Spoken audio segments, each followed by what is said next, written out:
Richard is out in the field with the fleet. An actual deployment, you know. Not just clocking into some tedious administrative office like you do.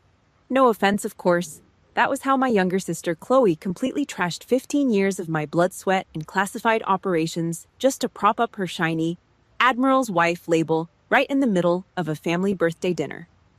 My parents stared down at their plates, their silence a spineless endorsement. My invisibility was the exact fuel her narcissistic ego needed to survive. My chest tightened.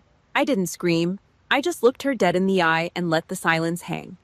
Because she had absolutely no idea. No idea that her hollow arrogance would shatter into a million pieces when her precious Admiral husband turns pale, locks his knees, and stands at attention for me in a top-secret Pentagon briefing room in exactly 2 weeks.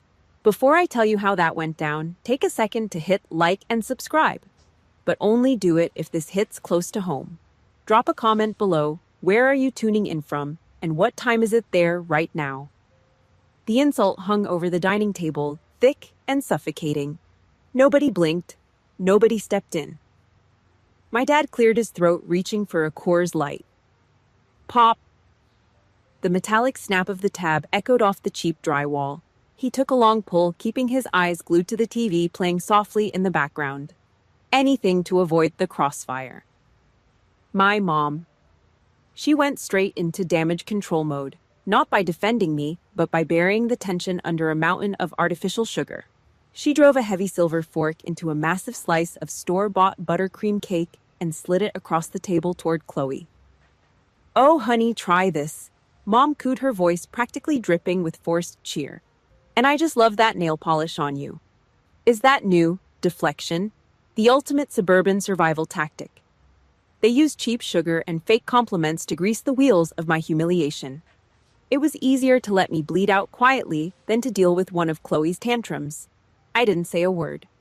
I set my fork down on the ceramic plate, clink. Slowly, I lowered my hands to my lap. Underneath the table, hidden by the cheap lace tablecloth, I clenched my fists. I squeezed my fingers together until the knuckles cracked a sharp, ugly sound that got drowned out by Mom chewing loudly on cake. Chloe shifted in her seat, acting like she owned the damn room. She reached for her oversized Prada bag, scanning the cluttered chairs for an empty spot. Finding none, her eyes landed on the chair next to her, where I had draped my faded, olive-drab field jacket. She scrunched up her nose like she just smelled spoiled milk. Without missing a beat, she grabbed the collar of my jacket and shoved it aside, half dumping it onto the floor to make room for her leather purse. "Move this work stuff, Alicia," Chloe muttered casually, swatting the fabric away. "The zipper's gonna scratch my calfskin." She wiped her hands together, disgusted. My jaw locked. She saw a dirty piece of work stuff.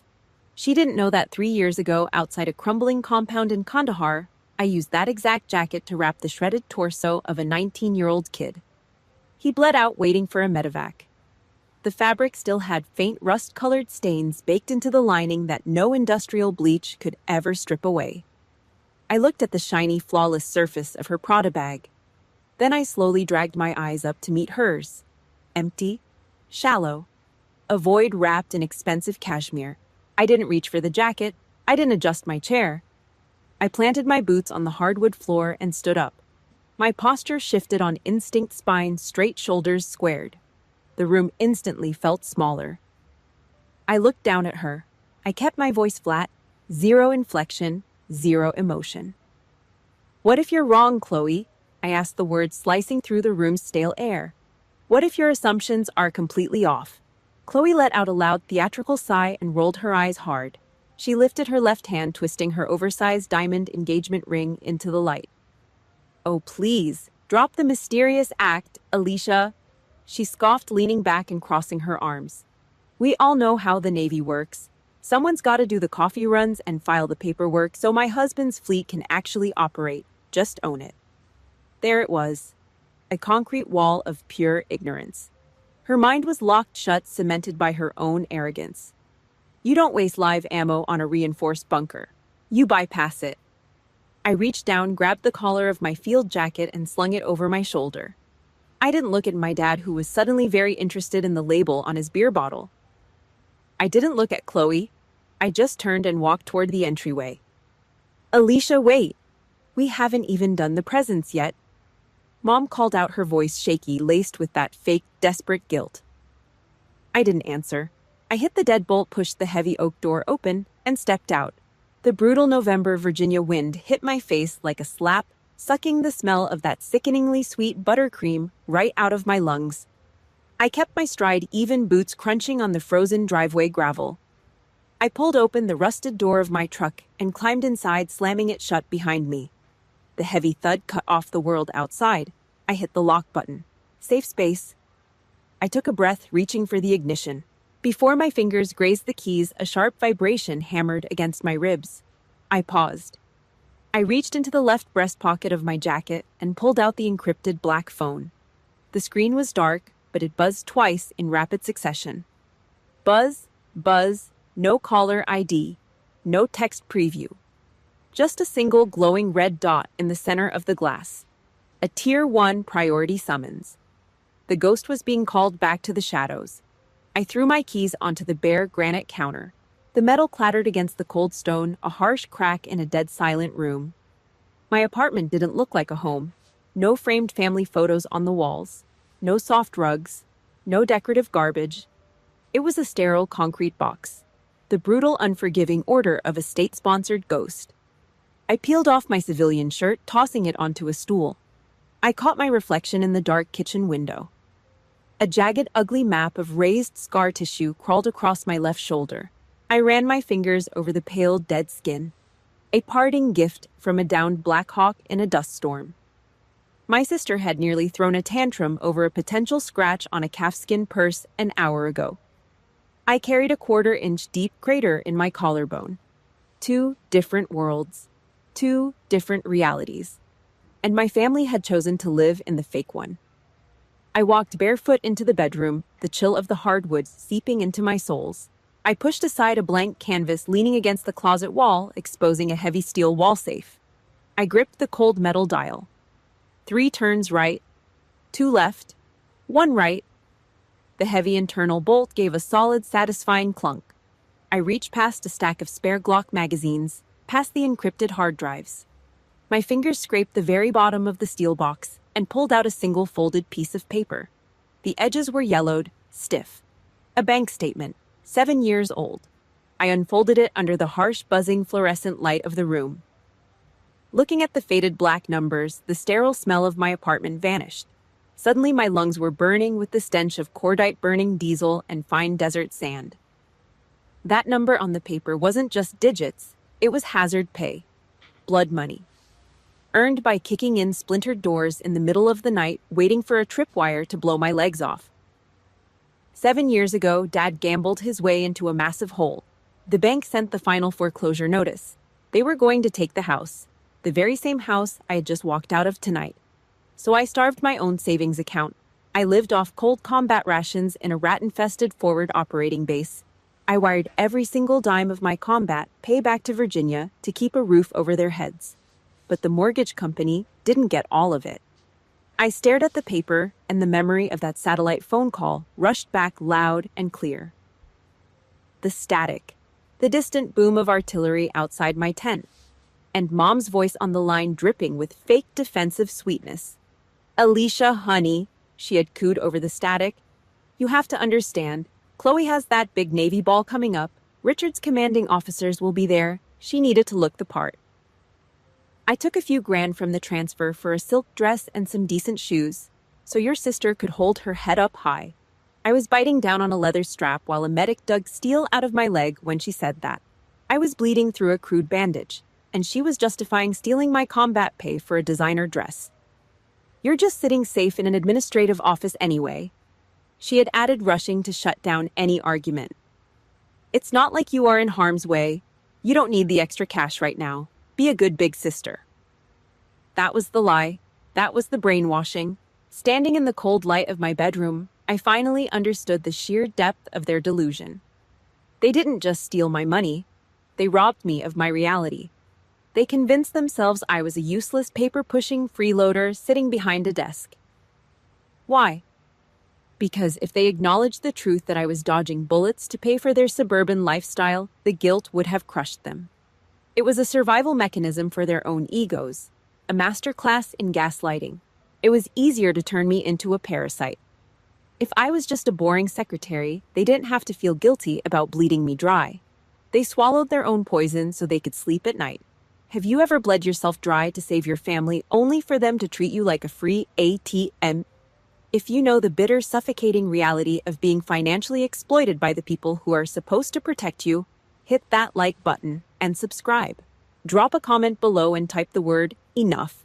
If you have ever had to cut a toxic family member off because of money, you are not alone, and your anger is absolutely justified. I held the 7-year-old bank statement. I didn't cry. Crying is for people who still have hope. My hands didn't shake. The anger I felt wasn't a hot, explosive rage. It was a cold, calculated freeze, ice in the veins. The last pathetic thread of family loyalty snapped. I walked over to the heavy-duty cross-cut shredder in the corner of the room. I flicked the power switch. The motor growled hungry and loud. I fed the stiff paper into the steel teeth. It screeched as the blades ripped the lie into tiny, unrecognizable strips. I watched the numbers get chewed into dust. The pity was dead. The mercy was gone. I turned back to the safe. I reached past the guns and pulled out a heavy rubberized military laptop. I set it on the desk. No passwords to type. No standard login. I pressed my right thumb flat against the biometric glass scanner below the keyboard. A red laser swept over my skin, reading the ridges. The cooling fans kicked into overdrive, a low mechanical whine. The dark screen flickered once, then flooded my face with a harsh, neon green light. Block letters marched across the center of the monitor. Authentication accepted. Clearance level 5. Welcome back, Phantom 6. 5 in the morning. The Virginia air outside was a bitter, freezing slap, but inside the E-ring of the Pentagon, it was just sterile. Dead recycled air, the faint smell of industrial floor cleaner, and cold, polished marble. I walked down the long, empty corridor. My boots hit the floor in a steady, heavy rhythm. Clack, clack, clack, echoing off the walls like a hammer. 3 separate security checkpoints, metal detectors that buzzed with a low, angry hum. Retinal scanners that shot a blinding red laser into my eye. Thick bulletproof glass that separated the watchers from the watched. I didn't say a word to the guards. I didn't offer a polite morning nod. I just held up the thick plastic lanyard hanging around my neck. The red barcode stripe on my ID caught the harsh overhead light. The 2 heavily armored guards at the final reinforced steel door didn't ask me for a coffee order. They didn't care about designer labels, neighborhood gossip, or fake suburban smiles. They saw the red stripe. They snapped their heavy boots together, the sound cracking like a whip. They shifted their automatic rifles across their tactical vests and offered a crisp, silent salute.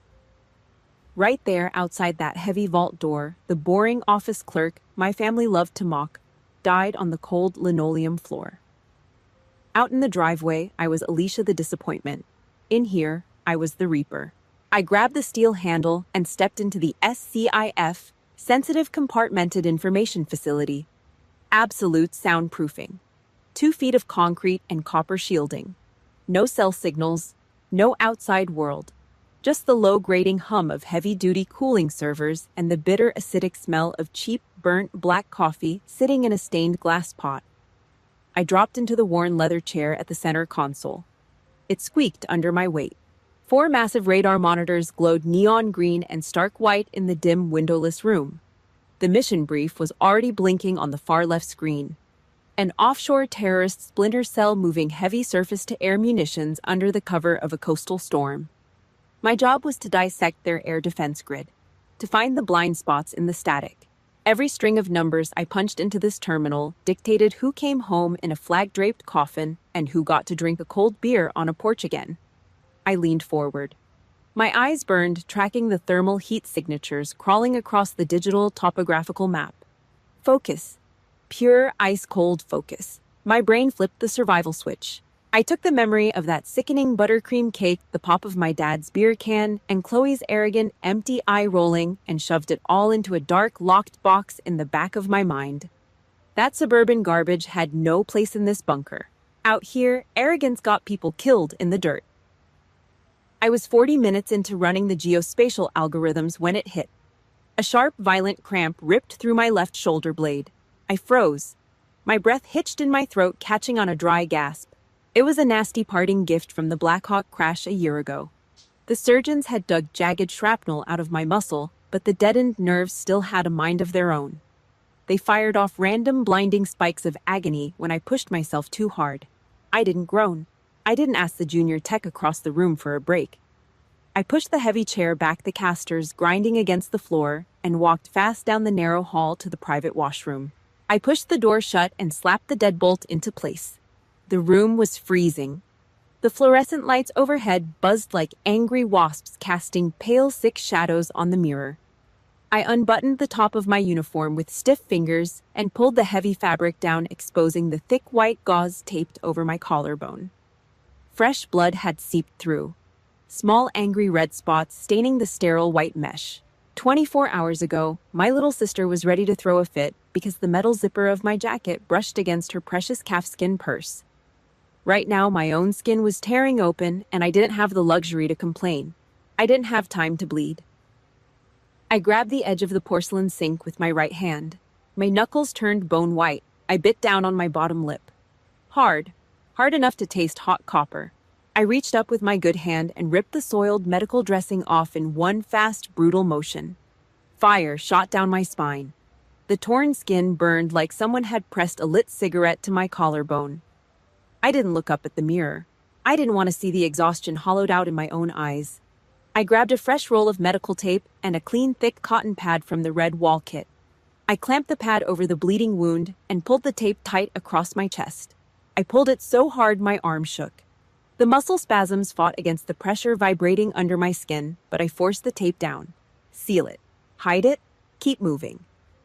I grabbed a rough paper towel, scrubbed a smudge of wet blood off my neck, and threw it in the metal trash can. I buttoned my shirt all the way up to the collar to hide the blood.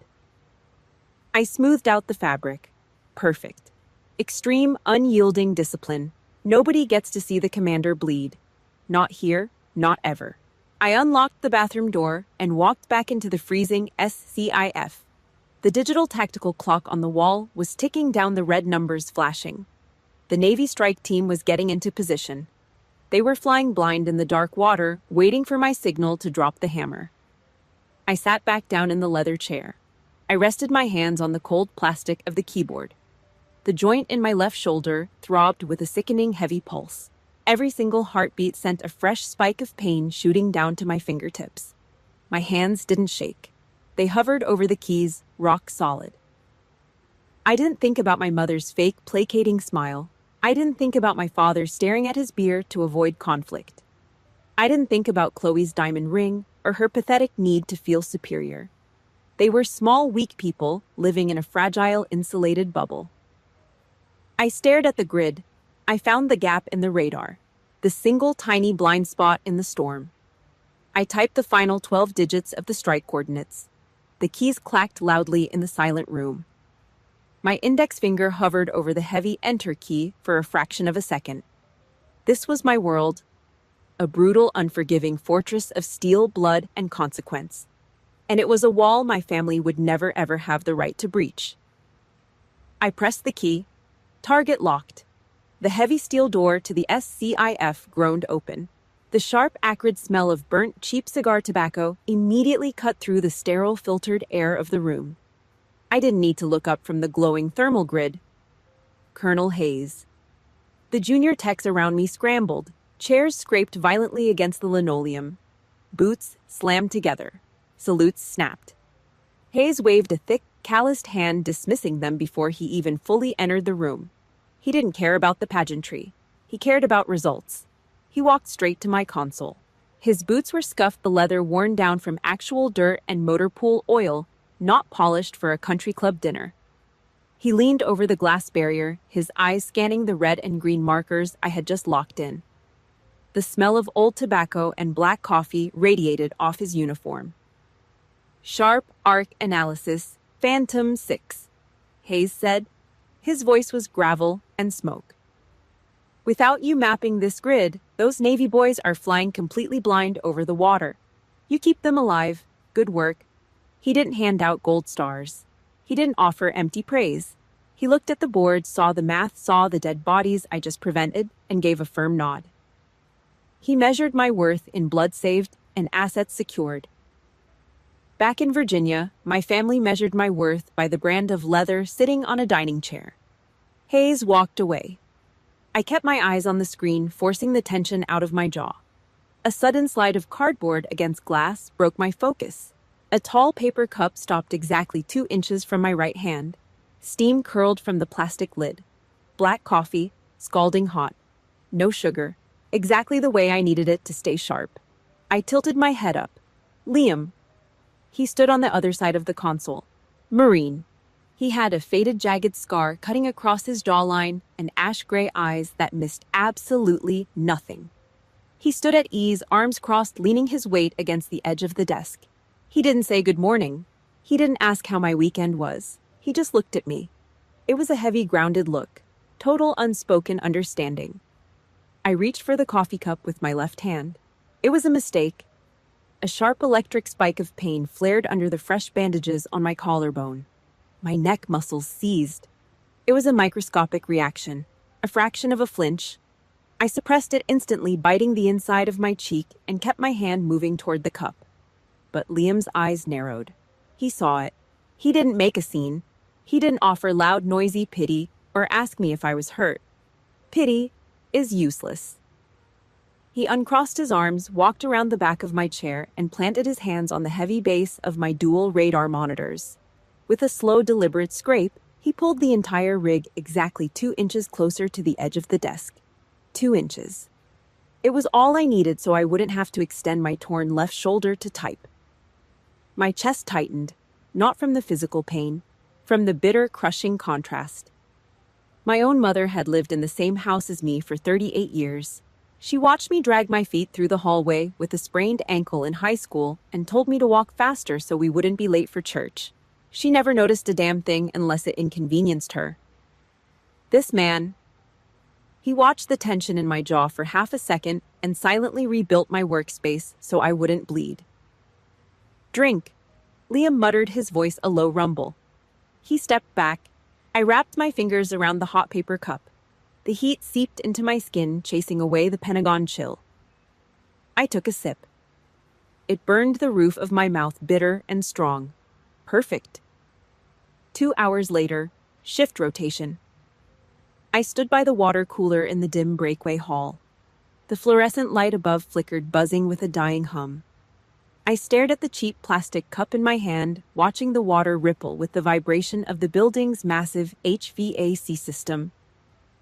Heavy footsteps approached. Liam stopped next to me. He didn't look at me.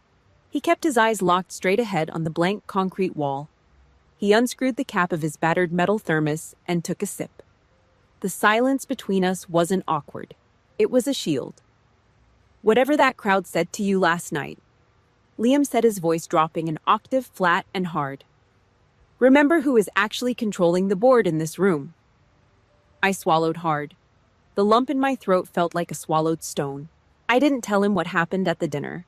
I didn't tell him about the Prada bag, or my mother's fake smile, or the way my dad stared at his beer to avoid my eyes. I didn't have to. He smelled the emotional cordite on me the second I walked into the building. He knew I had been in a firefight. Liam reached out.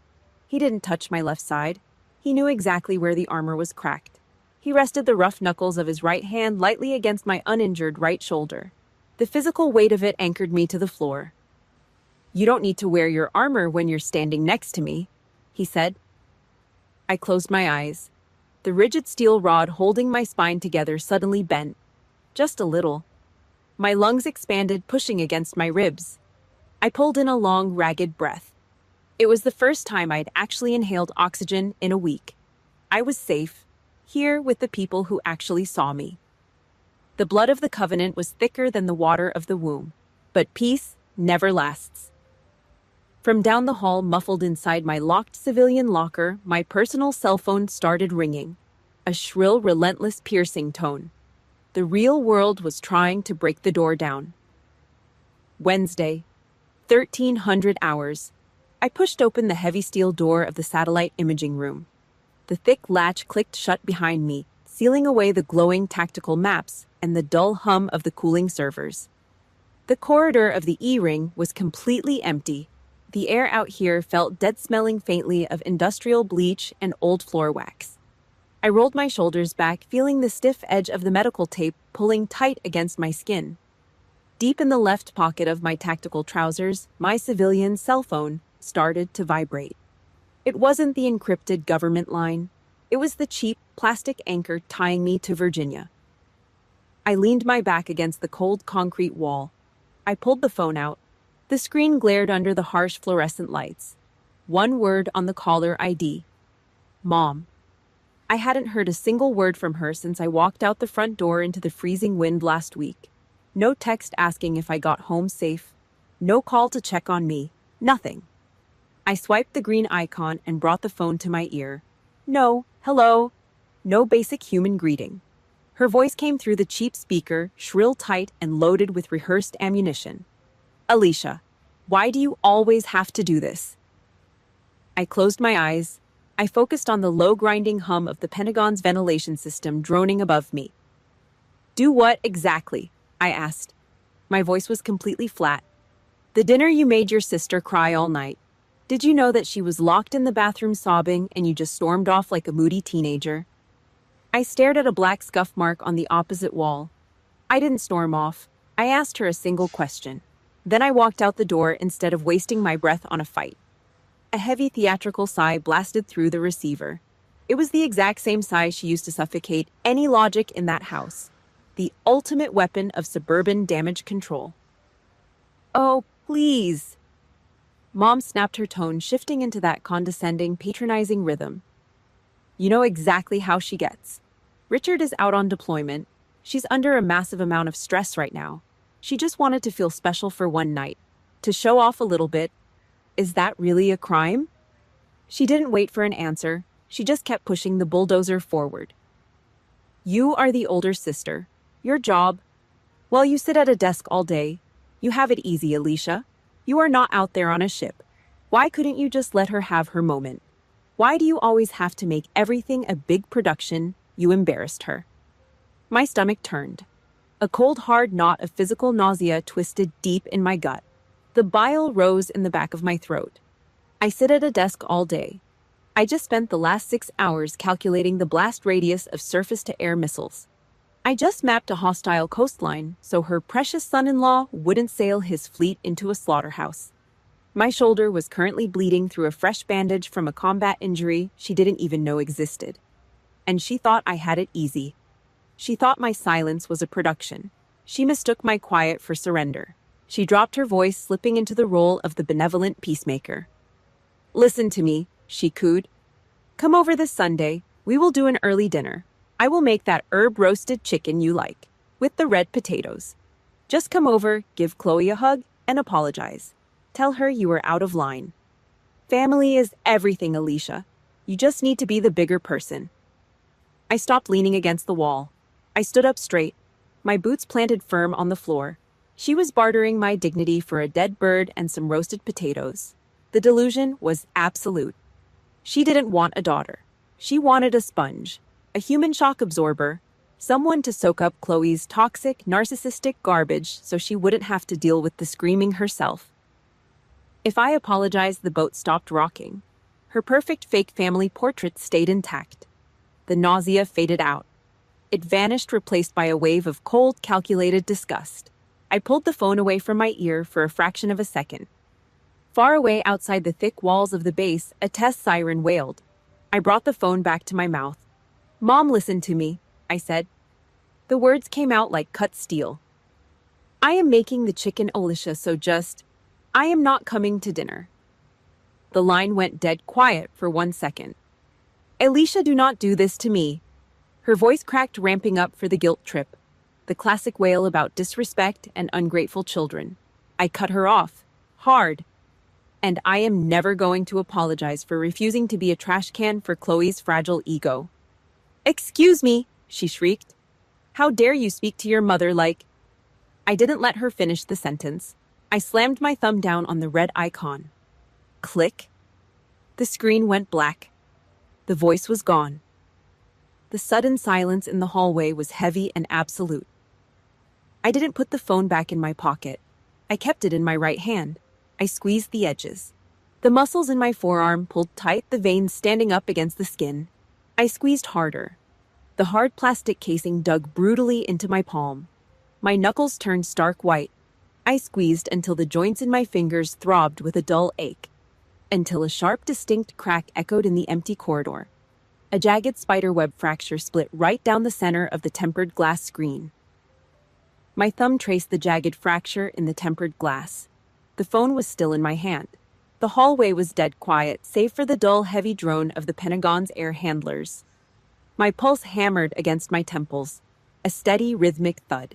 Like a distant artillery strike, I didn't put the phone away in my pocket. I unlocked it. The broken screen flickered, glitching slightly under my thumb, but the touch screen still worked. I opened my messages. I scrolled past the encrypted work channels, past Liam's brief check-ins, down to a massive group thread I hadn't voluntarily opened in 10 years. The Barker family group chat. A digital graveyard of fake suburban perfection. 10 years of mom posting pictures of her dry, overcooked casseroles. 10 years of dad sending thumbs-up emojis just to avoid actual conversations. 10 years of Chloe demanding constant attention for a new leather purse, a new beach vacation, a new reason she was fundamentally better than everyone else. And 10 years of my absolute suffocating silence. I was the ghost in the chat. The designated punching bag who only read the messages but never ever fought back. Not today. I tapped the text box. The sharp splintered edges of the broken glass bit into the pad of my thumb. I didn't care. I typed. My fingers moved with the cold mechanical precision of a strike coordinator locking in hostile coordinates. I didn't backspace. I didn't second guess. I didn't delete a single character. This wasn't a frantic emotional rant. This was a calculated execution. Cold anger. The kind of anger that freezes your veins and sharpens your vision until everything is crystal clear. I typed the verdict. To Mom, Dad, and Chloe. I will never apologize for defending my own dignity. This family's endless tolerance for Chloe's arrogance ends right here today. Do not contact me again until you figure out how to respect me as a human being instead of treating me like a tool to feed your fragile egos. I stared at the block of text. No exclamation points, no angry emojis, just cold, hard steel. I hit send. The green bubble appeared on the cracked screen. Delivered. I leaned back against the cold concrete wall, the rough texture catching the heavy fabric of my uniform. I watched the screen. I gave them exactly 10 seconds.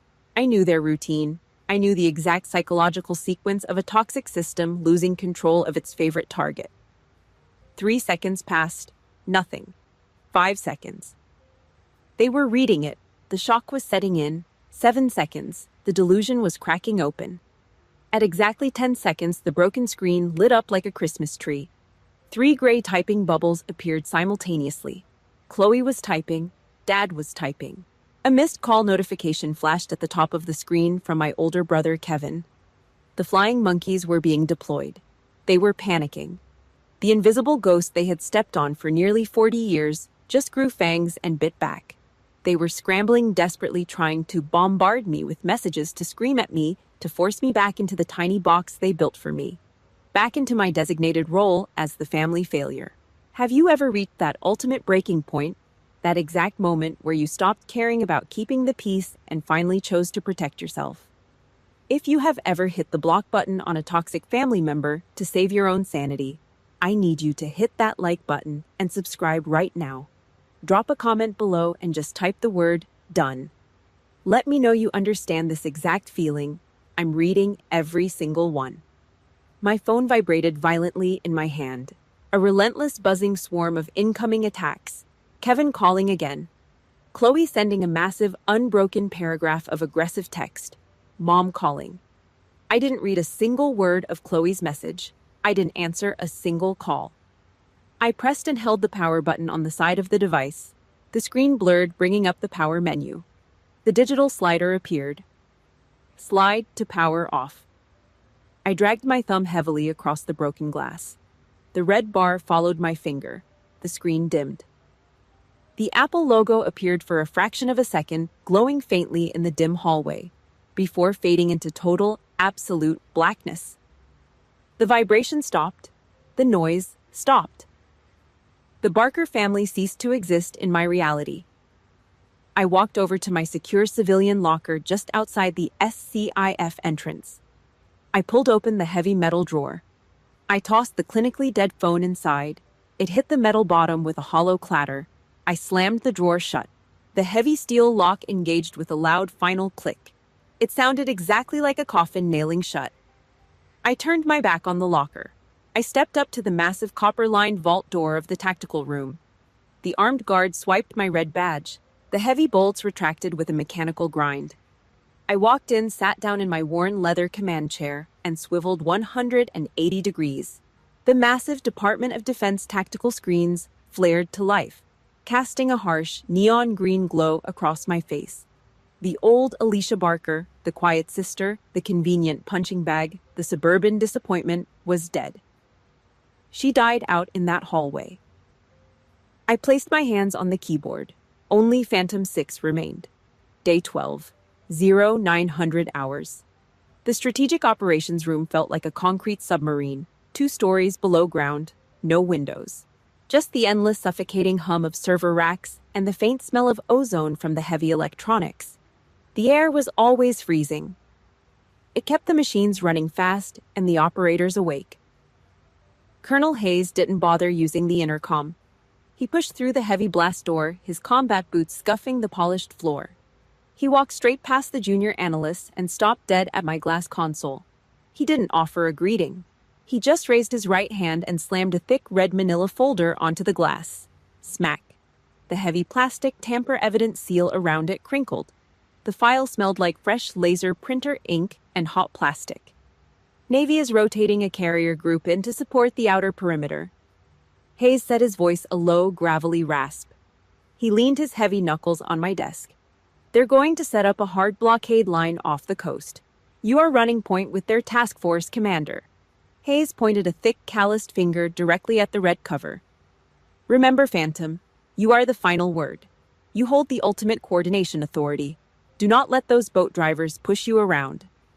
He tapped the folder twice and walked away, disappearing back into the corridor. I didn't move immediately. I let the silence settle back into the room. Then I reached out and dragged the heavy folder across the glass. The plastic seal felt cheap and rigid under my fingertips. I dug my thumbnail into the seam and ripped it open.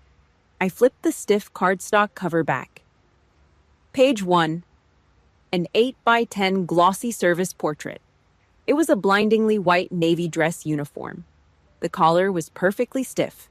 The chest was stacked with rows of shiny, polished diplomatic ribbons and foreign liaison medals. Medals that had probably never seen a single speck of actual combat dirt. Above the uniform was a perfectly groomed haircut and a smug, impossibly arrogant jawline.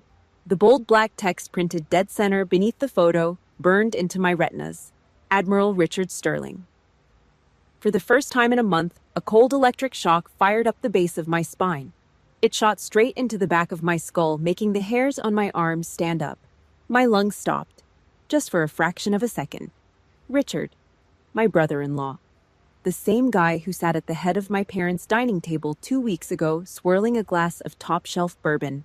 The guy who flashed that condescending country club smile while his wife publicly trashed my career. He had looked at me like I was a low-level secretary, a paper pusher, someone who existed merely to process his travel vouchers. He didn't just stumble into my crosshairs. The prey had actively kicked down the door to the slaughterhouse and demanded a front-row seat. I didn't smile. I didn't laugh or pump my fist. That kind of emotional garbage gets you killed in this room. The hunter instinct took over. Pure mechanical predatory focus.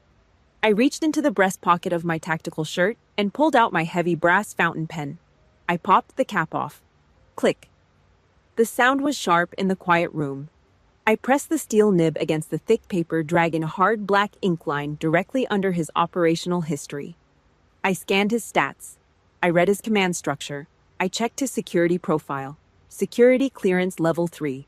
I slowly looked up from the paper. I stared at the neon green numbers glowing at the top right corner of my primary command monitor. My security clearance level 5. Level 3 meant he was cleared to execute orders on the water. Level 5 meant I was the one writing those orders in blood. He was a glorified traffic cop. I owned the entire highway. Richard was going to strut into the Joint Operations briefing room tomorrow morning.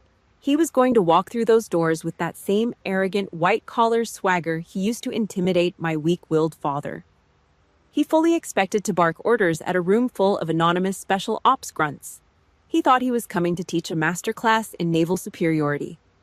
He had absolutely no idea the room he was walking into was already a concrete graveyard for his ego. I swiveled my heavy leather chair toward the encrypted terminal. I opened the Joint Task Force personnel grid. A blinking white cursor waited in the dark, empty void of the screen. I typed in his military identification number. The mechanical keyboard clacked violently, like dry bones snapping. The screen buffered. A gray dialog box popped up over the map. Admiral R. Sterling. Status pending authorization. He needed a leash. And I was going to be the phantom holding the heavy steel chain. I placed my fingers back over the keys. I didn't hesitate. I typed a continuous top-secret command string into the terminal. I systematically stripped his autonomous field command. I routed every single one of his tactical decisions, every strike order, every ship movement directly under my central radio supervision. He wouldn't be able to sneeze on the bridge of his own ship without asking my permission first. The system locked the input. It prompted the final verification screen. It needed an executive digital signature to make the override legal and binding across the entire Department of Defense. I typed the letters slowly. PHANTOM6. I stared at the heavy enter key. I thought about the Prada bag sitting on my combat jacket. I thought about the smirk on his face when Chloe called me a desk clerk. I slammed my finger down on the key. The screen flashed bright green. Authorization locked. Chain of command updated. The steel jaws of the trap snapped shut with a deafening digital finality. No politician, no naval board, no amount of screaming could save him now. He belonged to me. I capped my pen with a sharp, satisfying click. A slow smirk finally crept across my face in the dark. See you soon, Admiral. Exactly 2 weeks since the birthday dinner. 0900 hours. I sat at the head of a massive U-shaped glass table deep inside the SCIF. The room was a concrete icebox. The only sound was the low, heavy drone of the server banks, processing millions of data points a second. The air tasted like copper and old coffee. I kept my hands folded flat on the glass. To my right, a bank of black and white security monitors displayed the outer corridor. I watched him walk, Admiral Richard Sterling. He strode down the E-ring hallway like he owned the concrete under his boots. He wore his crisp, blindingly white navy dress uniform, gold bars on his shoulders, rows of colorful ribbons pinned to his chest. He threw a dismissive, arrogant nod at the 2 heavily armed guards flanking the vault door. He didn't see them as men holding loaded rifles. He saw them as the hired help. His chest was puffed out. His chin was tipped up. He was a guy used to walking into boardrooms and having people kiss his ring. He thought he was coming down here to educate a bunch of nameless grunts on how a real fleet operates. The heavy steel door groaned on its massive hinges. Richard stepped inside. The door slammed shut behind him, cutting off the dead air of the hallway. The electronic deadbolt engaged with a loud metallic shriek. He walked straight into the bright, harsh glare of the center lights. He paused near the middle of the table. A smug, polished smile started to form on his face. He reached up with his right hand, casually unbuttoning the top button of his suit jacket to get comfortable. He opened his mouth, drawing in a breath to deliver whatever arrogant, folksy greeting he had rehearsed in the mirror that morning. He didn't get the chance. A senior intelligence officer standing by the main tactical screen cut him off. He slapped a heavy metal pointer against the glass display. Navy element, the officer barked, his voice flat and bored. Meet your strike coordination commander. Call sign Phantom 6. I sat dead center in the shadows at the head of the table. I didn't say a word. I just slowly tilted my head up. The overhead halogen light cut through the dark. It hit the collar of my tactical shirt. It illuminated the scarred skin on my neck, and it caught the matte black identification plate strapped to my chest. Richard's eyes tracked the movement. They locked onto my face. Time stopped. I watched a man's entire reality disintegrate in real time. The pupils of his eyes shrank down to the size of pinpricks. The smug country club smile literally slid off his face. His jaw unhinged, dropping open as if the muscles had just snapped. For 3 agonizing seconds, his brain completely stalled. A total, catastrophic system failure. He was trying to process the impossible. The quiet, boring sister-in-law. The secretary who got bullied out of her own chair for a leather purse. The woman he had mocked over a cheap buttercream cake. She was sitting in the apex predator seat of the most secure bunker on the East Coast. Not a single sound came out of his mouth. The color drained from his face, leaving his skin a sickly, chalky white against his stiff uniform collar. A thick bead of cold sweat broke out on his right temple, catching the glare of the monitors. His hand was still hovering mid-air over his jacket button. It started to shake. A fine, uncontrollable tremor. He slowly lowered his hand. He swallowed hard. The sound of his dry throat clicking echoed in the dead silence of the room. He realized it right then. Every single joke, every passive-aggressive insult he allowed at that dinner table. It had just signed a death warrant for his career. I didn't smile. I didn't lean back and gloat. I didn't offer him a single ounce of human emotion. I just stared at him with the dead blank eyes of a sniper looking through a scope. I reached out and pressed the heavy silver button on the base of my desk microphone. "Admiral Sterling," I said.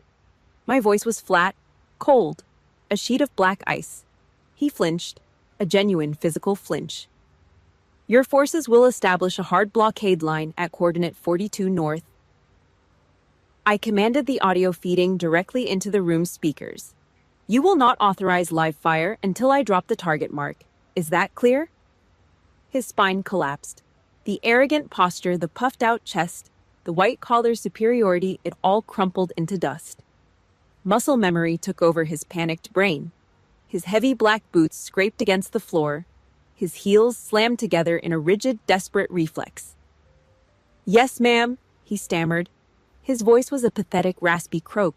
The invisible slap was deafening. It tore his ego down to the studs. 40 minutes later, the briefing ended. The other officers packed up their encrypted tablets and filed out of the room. Richard didn't move. He stood frozen by his chair, his pristine white uniform damp with sweat under the arms. He waited until the heavy steel door closed behind the last officer. He looked like a cornered rat. He took a shaky step toward my desk. His hands were still trembling. "Alicia," he whispered, his voice cracking. He looked around the empty room like the walls were closing in. Does Chloe know about this?" I didn't look up at him. I picked up my brass fountain pen from the glass desk. I slid the heavy metal cap on. Click. "That is your problem, Admiral," I said to the empty air. "Do not bring your family garbage into this room." 3 days later.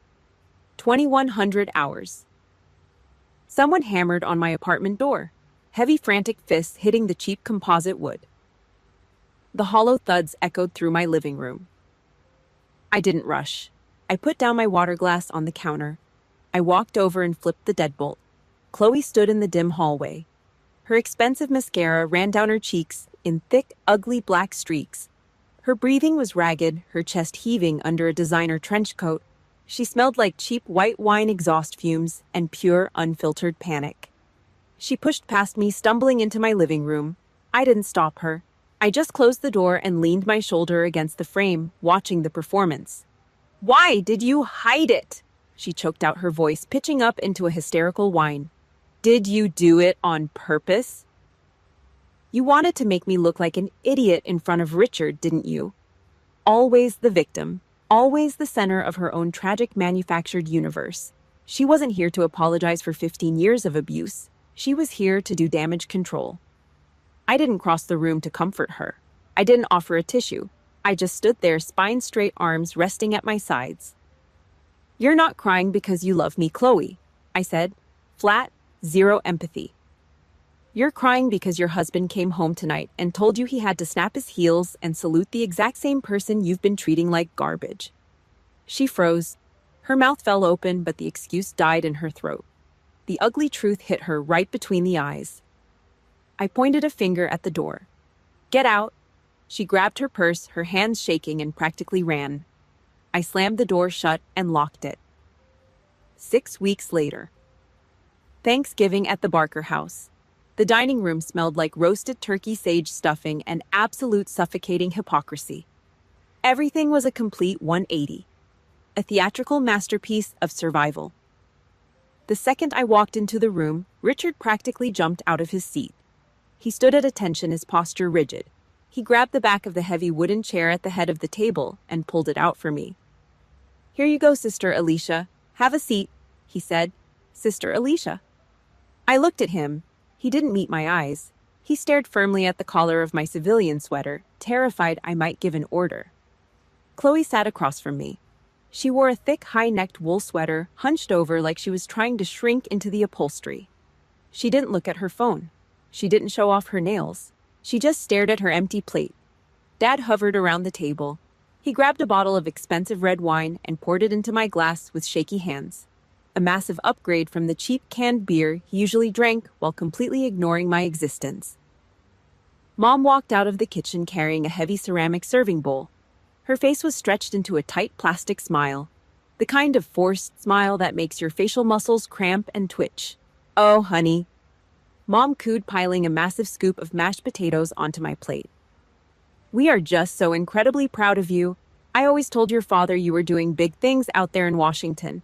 Didn't I, Arthur? Chloe is just so proud of her big sister. My stomach rolled. A heavy, sickening knot of physical nausea twisted deep in my gut. It was worse than the insults. It was worse than the Prada bag incident. This sudden groveling respect was vile. They weren't sorry they had abused me. They weren't sorry they let me bleed out financially to save this very house. They were terrified of the rank I wore. They were trying to buy back 15 years of psychological warfare with a plate of dark meat and gravy. I looked down at the food.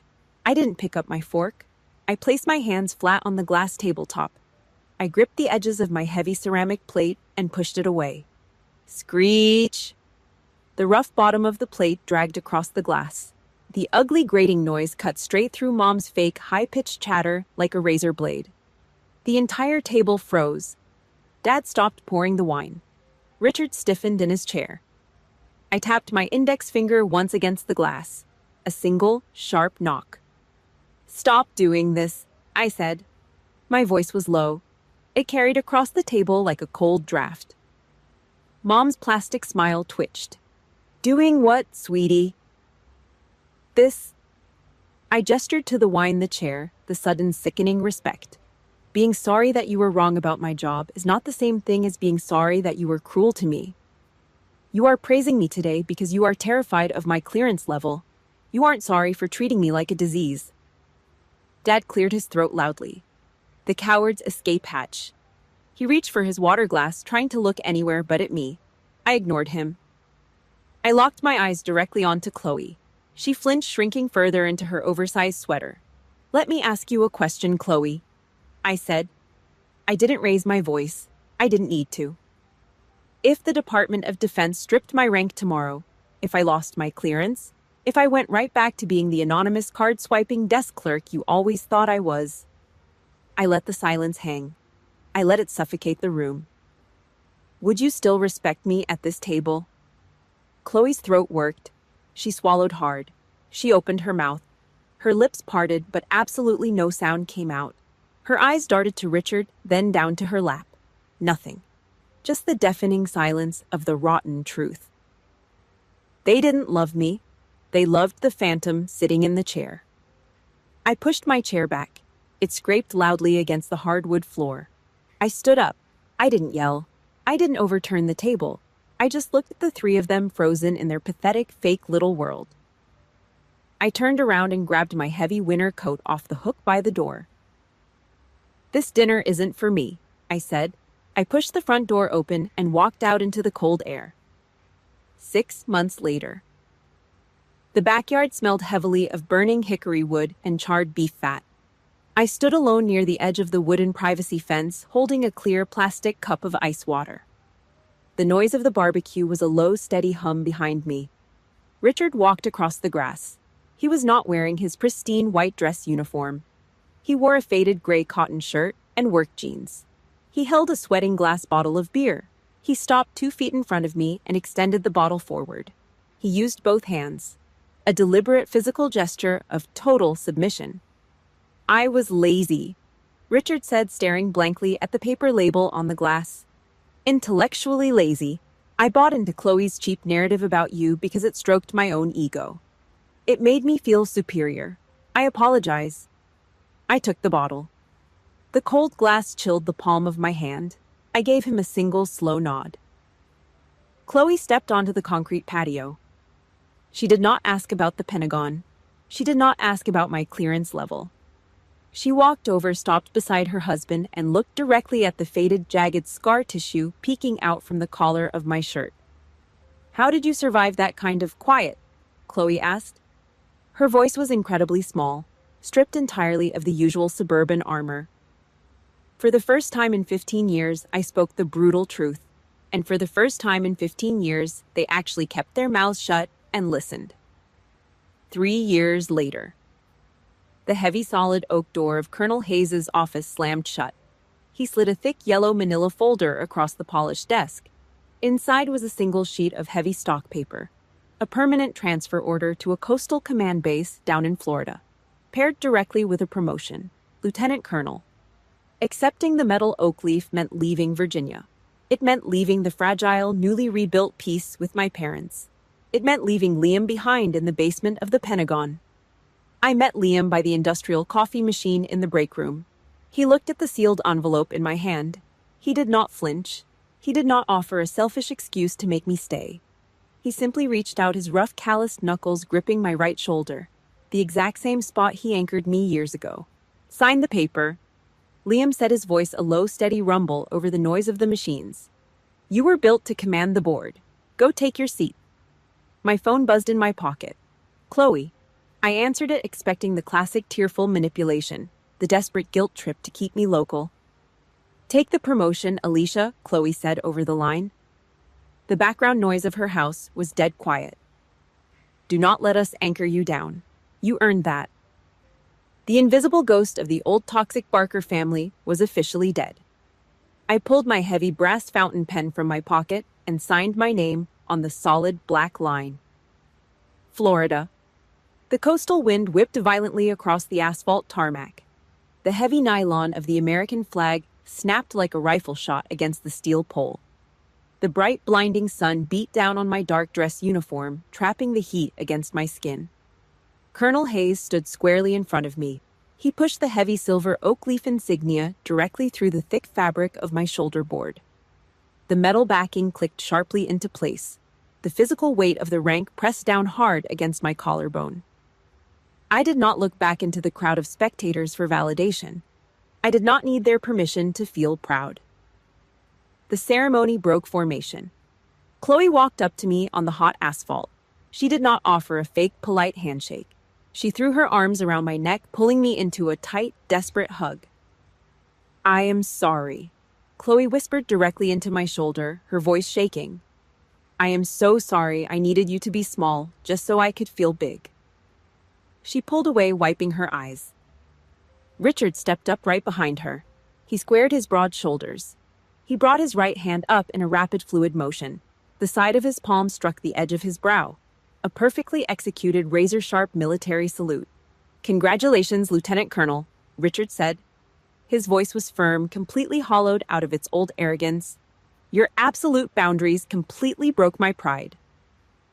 I raised my hand and returned the salute, a silent, mutual understanding. The war was over. The reception eventually ended. I walked out to the empty parking lot alone. My heavy black combat boots crunched against the loose gravel and the sun-baked asphalt. I unlocked my truck and pulled the heavy steel door open. I paused. I looked up into the side mirror. The Florida sunset bled across the reflective glass in deep, violent streaks of red and orange. Being a phantom on the battlefield is a tactical requirement. Staying entirely invisible keeps your people alive. But making yourself invisible in your own daily life, allowing blood relatives to step on your spine just to keep the peace at a dinner table, that is a slow, quiet suicide. I am Lieutenant Colonel Alicia Barker. I control the airspace. I hold the absolute line. And I completely refuse to ever shrink myself down to fit into someone else's comfortable little box again. If you have ever felt invisible in your own family, or if this story gave you the raw strength to finally stand up for yourself, I need you to hit that like button and subscribe to the channel right now. Drop a comment below and type the words, "I am ready," if you are finally prepared to draw your own absolute boundaries. I read every single one. Do not stay a ghost in your own life.